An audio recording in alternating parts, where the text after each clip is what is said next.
There are things in this world, dark things. Things that the mind cannot fully process, and so it blocks it out, or fills in the gaps. Things that terrify us to our deepest foundations. These things are the reason that humanity fears the darkness. Because the dark is where these things dwell, where they thrive. And there are people who deny that those things are real, that something so terrifying can exist on the same plane as we do. And these people are blind fools.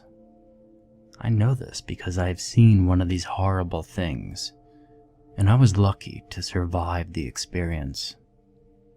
My friend and my brother, however, were not so lucky.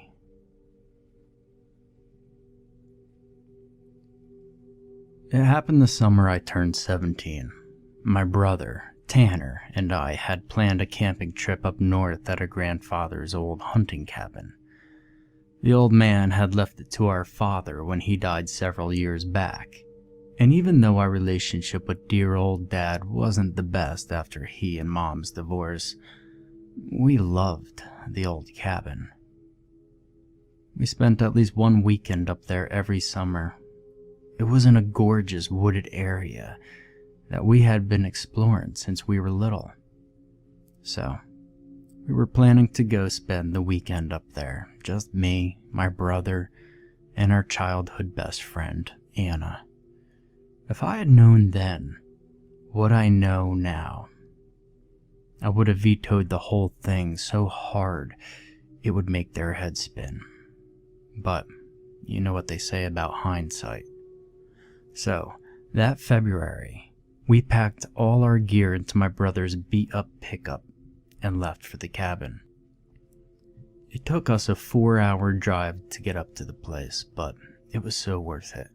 By mid-afternoon, we were unpacking the essentials and getting ready to go fishing out at the old creek about a mile back in the woods. It was on the way out to the creek, what we found would later to be turned out to be the first sign of something being seriously wrong. Tanner was a few yards ahead of me and Anna. As we were quietly chatting, he stopped and called back to us, his gaze on something off to the side of a somewhat overgrown trail. "Hey Sarah, Anna, come see this." He pointed to whatever had caught his attention. We stopped talking and caught up to him. I followed his pointing hand out to a lump of something laying in the tall grass. I squinted and looked closer. It was a deer, a dead, rotted out corpse of a doe. It had been there for some time because there wasn't even the smell of rotting meat to accompany the poor dead creature. "Ew," Anna said, a little disgust in her voice. My curiosity was piqued though.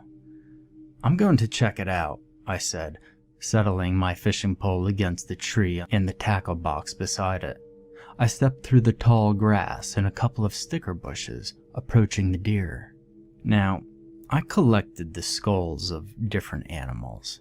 I already had 2 buck skulls, antlers and all, but I didn't have a doe. As I came around the corpse, I found something interesting. All of its insides were gone. Not slowly decomposed into the ground, but completely gone. I noticed something on the doe's exposed ribs, and I looked closer. All along the ribs and other bones were teeth marks, and a shiver ran down my spine, but I ignored it. I thought that the doe must have died and a coyote or some other scavenger had found its body and made a good meal of it. Even the skull had scrapes and gouges from birds pecking at it, so it was kind of useless to me. I didn't bother looking closer, but I should have. "Find anything for your creepy-ass bone collection?" Tanner asked as I stepped back onto the trail. Nah, something got at it already. There are marks all over the bones," I told him as I picked up my fishing gear. We continued on to the lake after that, all thoughts of the deer going out of my head. For the rest of the day, up until the sun started to set, we sat on the bank of the creek fishing. Tanner and I had gotten into a friendly competition to see who could catch more fish. Anna won. We headed back to the cabin, Anna carrying the cooler full of live fish. And the whole way back, I had this creepy feeling on the back of my neck, like I was being watched. And I just ignored it, thinking it was nothing. By the time we got back to the cabin, it was getting pretty dark, so we put the fish cooler in the truck bed and headed inside. We had a fire in the fireplace, and our sleeping bags set up on old camp cots in no time. We had a dinner of fire-roasted hot dogs and pork and beans from a can. The whole time we were joking back and forth, and at one point, we even devolved into throwing bits of charred hot dog at each other.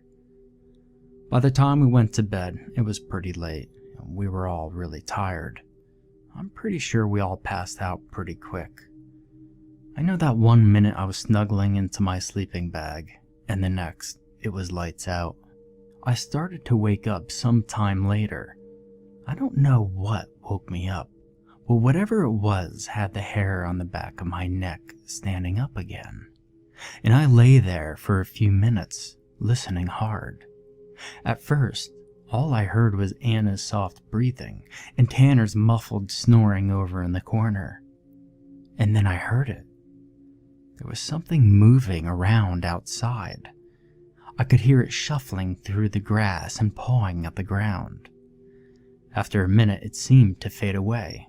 I relaxed, figuring that it was just a stray dog or a coyote, and I drifted back to sleep. The next morning, I was awoken to the sound of Tanner yelling outside. I jerked awake and scrambled out of my sleeping bag, tripping over a disoriented Anna, who was attempting the same thing in the process. We both managed to untangle ourselves and make it out the door in time to see my brother throwing a piece of broken plastic into the big trash can we kept up there. It was a piece of our broken fish cooler. There were pieces of it strewn around the back of the truck, and what was left of it sat on the ground by the truck. The lid was gone, and chunks had been taken out of the side. There was a large puddle of water that had been soaked into the ground, making a muddy mess around the cooler.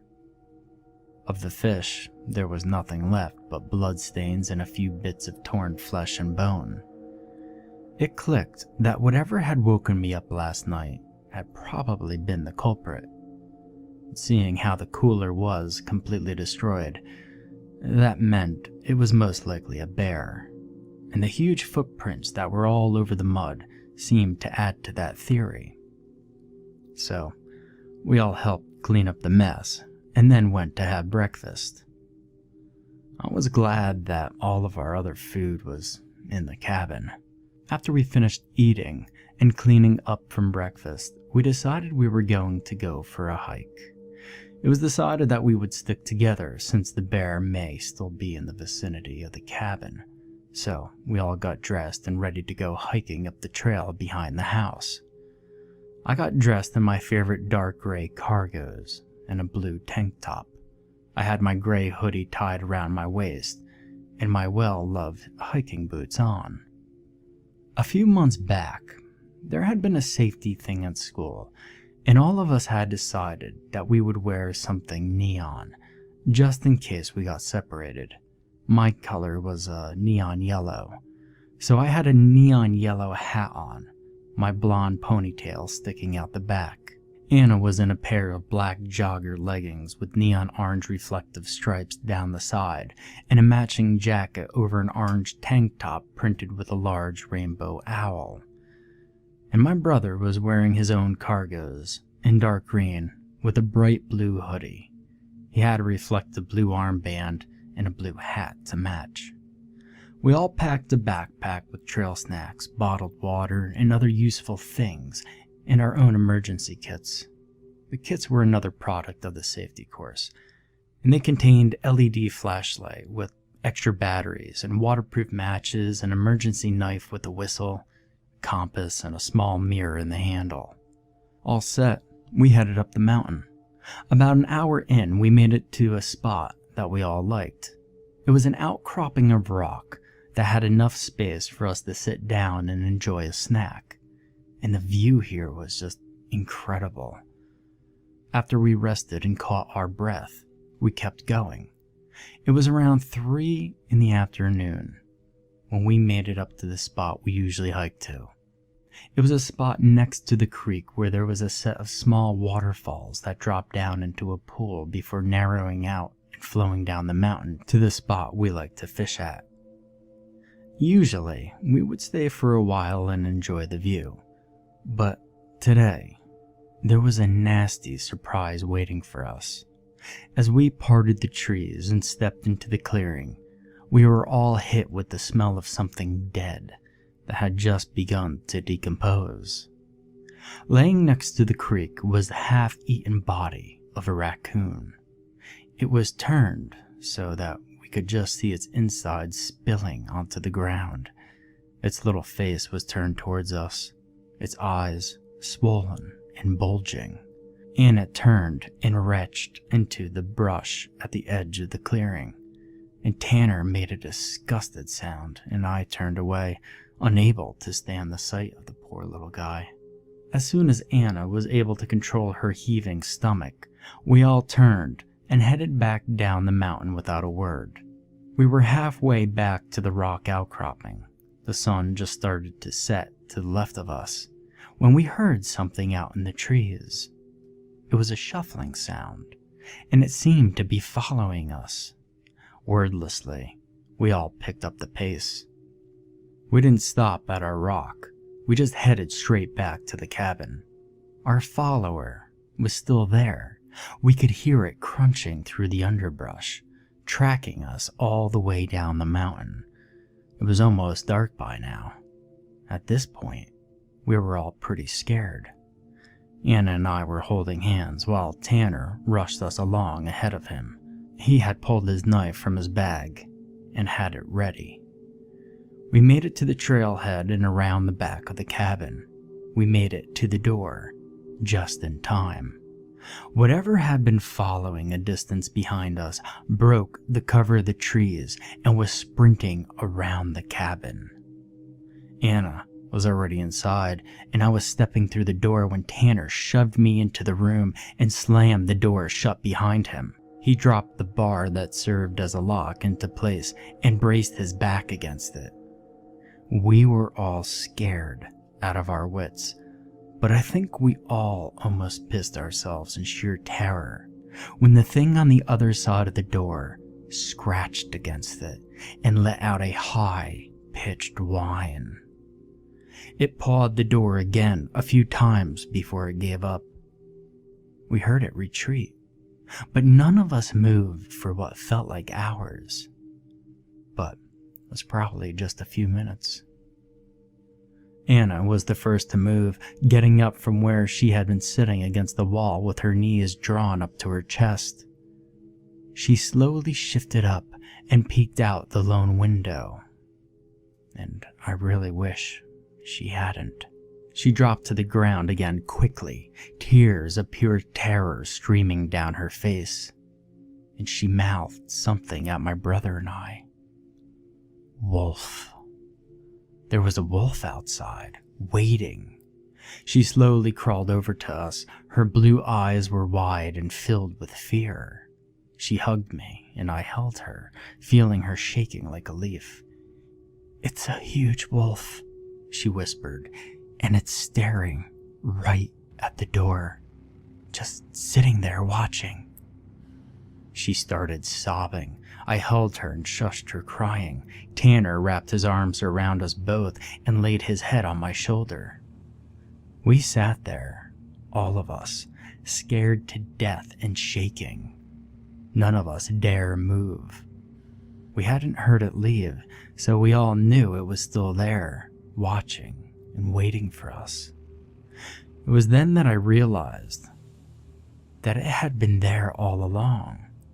It had been watching us from the first day, and it had been what had gotten at the fish, and now it was after us.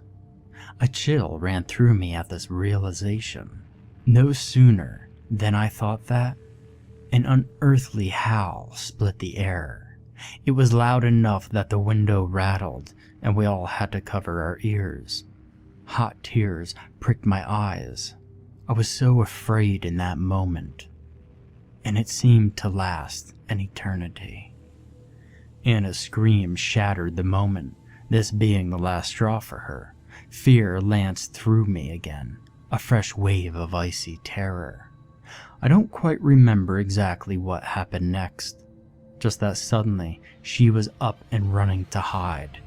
And then there was a horrible shriek as the wolf tore through the door.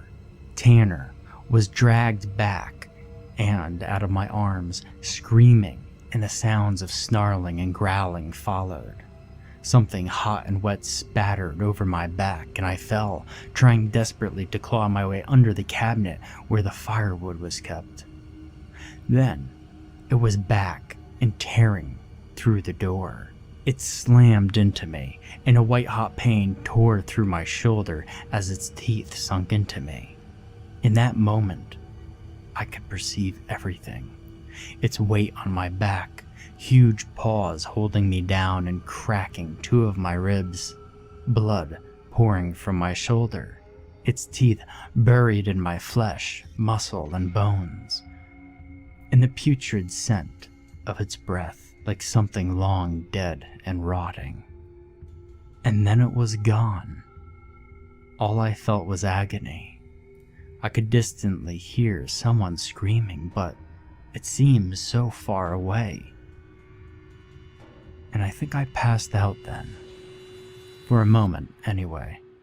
The next thing I knew was being dragged across the floor by my pant leg. There was something shiny in my field of vision, and in my delirious state, I reached out and wrapped my fingers around it. A knife. My brother's knife. And just like that, everything snapped back into place. My grip tightened on the hilt of the knife and I turned. The wolf had me by the leg, dragging me to the door. There was blood everywhere, and Anna lay across the room, her body torn in pieces. I reared up and slashed the knife down at the monster that had a hold of me. The knife arched down and sunk into a huge golden eye. The wolf dropped me and I yanked the knife free as the beast backed away, whipping its head from side to side. I scrambled to my feet and lunged forward, furious. I slashed at the beast over and over, stabbing and slashing, driving it back. It yelped when the blade connected, and I kept slashing, fury and fear, both driving my hand until the blade lodged into the creature's neck and snapped free of the hilt. The monster wolf fell, eyes locked on me, wheezing and gurgling as blood poured out of its ruined eye and a few other wounds, and I dropped to my knees, panting. The thing that had been hunting us since we arrived dropped, and its breathing slowed as its lifeblood poured from a dozen deep wounds until finally, with one last rattle, it breathed no more. I curled in on myself, the fear of moments ago being replaced with a deep sadness and pain. The beast was dead, but so was my brother and my best friend. I let out a low moan, tears running renewed down my blood-stained cheeks. And then the world went black. I woke up in the hospital. It turned out that when we hadn't called our parents that night, as we promised we would, they had called the police. The two officers had driven up to the cabin and found my brother, completely torn apart, out front. And they had found Anna's body and me in the cabin, and I was barely alive. I had lost a lot of blood from the attack, but the police officer who had explained everything to me had asked me something that made my blood run cold. He asked me who the man that had been found in the cabin with us, stabbed to death, had been. And I told him I didn't know. They released me from the hospital a few days later. I never went back up to the cabin. I was just too afraid to face what happened there, too afraid to face what I have become. There are nights that I dream of running in the moonlight, hunting down poor defenseless creatures and sinking my teeth into their flesh, their blood sweet and tangy on my tongue. There are nights that I wake up covered head to toe in dirt and grass and blood, the taste of copper in my mouth. So now, I believe in the things that live in the darkness, horrible things that send you fleeing in terror, and I know that they are real. I know because now I am one of them, and I fear the night that I dream of hunting down some poor person and tearing into them. I fear it more than anything, and I fear the day that I don't fear it anymore, the day that I become a real monster.